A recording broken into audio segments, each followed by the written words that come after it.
So, have you ever wondered why it seems like more and more men are choosing to stay single these days? Well, today we're going to dive into a pretty provocative theory that's been making the rounds online. It offers a, let's say, controversial explanation, and it calls it the casino trap.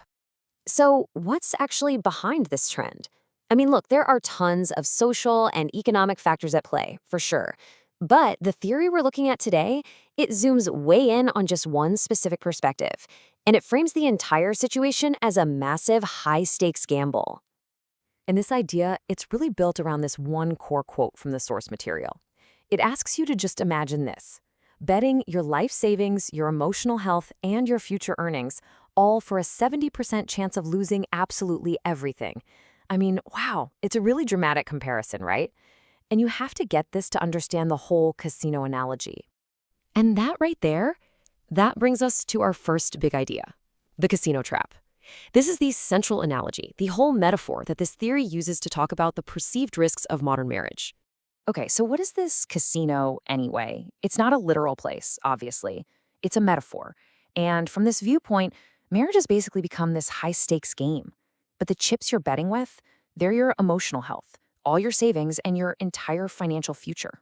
And here's the one number that the whole analogy hangs on: 70%. The theory claims that this is your chance of losing the bet. Now, losing isn't just divorce. It could also mean a deeply, deeply unhappy marriage.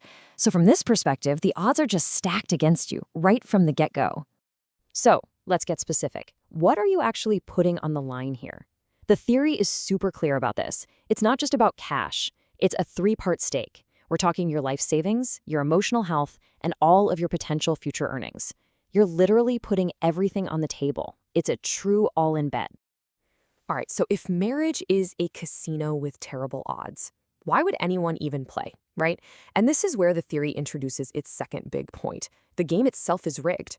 And to explain why it's rigged, the whole argument shifts gears from gambling to, well, the economics of the dating market. The whole claim here is that the modern dating world, it basically works like an economic market. Simple as that. But, and this is the key part, the theory argues that this market is just way, way out of balance. The scales are tipped heavily to one side. So how exactly does the theory define this imbalance? Well, it claims there's this huge mismatch in, market value. The demand, it says, is for what it calls a top 1% man.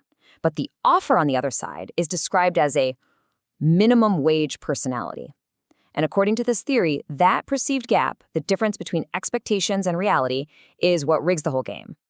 And what's the end result of all this, economically speaking? It's a concept the theory calls being priced out. What that means is, a lot of guys look at the situation and conclude that the cost of entry, the emotional, the financial, the personal investment you got to put in, is just way too high for what they see as the potential value in return. So they're effectively priced out of the market. Okay, so let's recap. If the game feels rigged and the market seems totally unbalanced, what's the next logical step? Well, that brings us right to the theory's grand conclusion, the rational opt-out. You know what? Let's just pause and really think about that for a second. Let me put it to you as a question. If you genuinely believed the risks were just astronomical and the potential rewards seemed super low, what is the most logical thing to do? And the series' answer to that question is, of course, the rational opt-out. The big idea here is that a guy choosing to be single, well, it's not seen as some kind of failure or a sign that nobody wants him. No. Instead, it's framed as a conscious, totally logical decision. It's a calculated choice based on a simple risk-reward analysis of the world we're living in. And you can actually break this logic down into three pretty clear steps. Step 1, a person sees these enormous personal and financial risks. Step 2, they look at the dating market and decide, hey, this thing is devalued. And finally, step 3, based on that whole analysis, they make the deliberate choice to just withdraw. Because in their mind, it's simply the smartest move to make. So here's the real takeaway. The whole point of this casino trap and rational opt-out theory, it's all about reframing what it means for a man to be single. It's trying to shift the story away from, oh, he's lonely or he's not successful, and move it towards a narrative of an intentional, strategic choice made in what's seen as a really challenging environment. And there you have it. That's the casino trap theory in a nutshell. It's a pretty provocative way of looking at things, right? Viewing modern dating through this cold, hard lens of risk and market economics.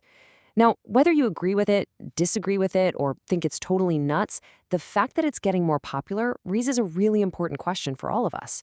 If more and more people start to see relationships this way, what does that actually mean for the future of how we all connect with each other?